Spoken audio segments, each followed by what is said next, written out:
FIFA's new Club World Cup rules are insane. You know, there will be Club World Cup for the first time with 32 teams in summer, and FIFA just released the regulations, and prize money, participation money is yet to confirm. Please like the video before I start, then I will try to explain all the regulations and how crazy they are. First of all, they said that clubs must field their strongest teams. You know why they put this rule? Because this season, in the longest season in the European football in history, I think Haaland might play like 82 games if he played for all the matches with Manchester City, plus the international games. And like there are some other players who could play like 78, 80 matches if they go through in all competitions. And also Guardiola said we may play like 70 games and it's not acceptable. And some other Manchester City players like Bernardo Silva, Rodri, Manuel Akanji, they all raised some voices. And in the end, you can see Manchester City have lots of injured players. Because of that, some players wouldn't want to be in the Club World Cup, and there might be some talks that some clubs would not attend to the championship. That's why FIFA wants all the clubs' strongest teams in the competition. And because of that, they said 500,000 euros if they withdraw from the competition. I think 500,000 euros is nothing for this huge club, because there's like Bayern Munich, Chelsea, Dortmund, Benfica, Atletico, Real, Paris Saint-Germain, City. I don't think these clubs couldn't afford 500,000 euros. And if they just don't want to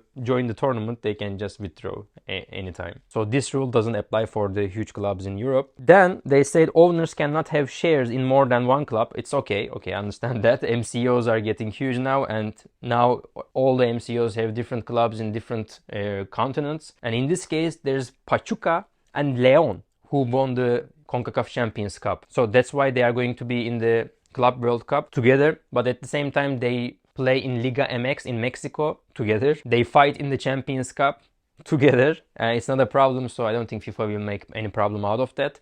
But for example, if there is Montevideo team that Manchester City group has, and then there's the Manchester City in the tournament, then it will be a problem probably. Also, they said that players can only play for one team. I'll get back to this rule in the upcoming rules, because since it's the transfer window in summer, it starts in June 15th. So that's why there will be some transfers during the Club World Cup, and they don't want one player to play for two clubs in the competition, which makes sense. And since many players' contract is ending in June 30th, for example, in Europe, Kevin De Bruyne has the contract until June 30th. Manchester City has to transfer one person in Kevin De Bruyne's position maybe, and during the competition he can just end the contract and go wherever he wants. That's why they added a special transfer window from June 1st to 10th for the clubs who participates in the tournament. I mean, the FAs will decide that. For example, for Manchester City and Chelsea, English FA will say that, okay, we are going to apply this 1 to 10 June transfer window, and you can finish your transfers just before the competition.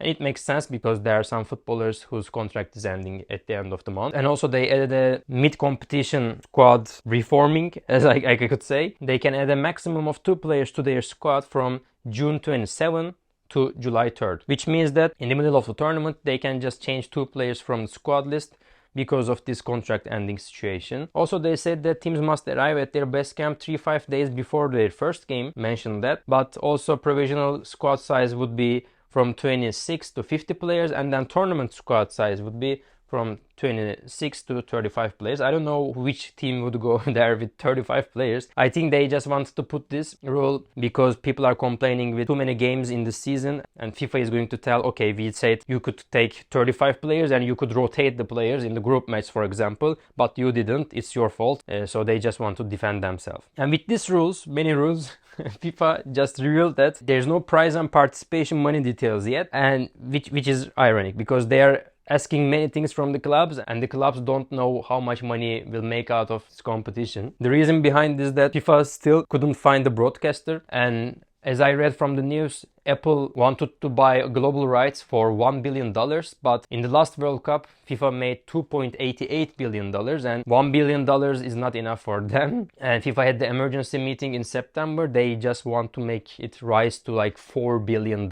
I don't know how can they do it, because FIFA World Cup, the national World Cup, is just a brand that everybody wants to watch, even though their country is not represented in the competition. But in this case, people with club fans will watch the competition, I guess. But what FIFA thought is that club competition has always a higher value than the national competition. That's why they just wanted to introduce this competition. But I don't think they got the right idea. With people wanna watch Club World Cup with like Asian, African clubs facing against the European clubs. Maybe they thought they would make some money like Champions League, but it's not possible. We'll see how it goes, and I would like to hear your comments in the comment section. Please subscribe and see you in the next one.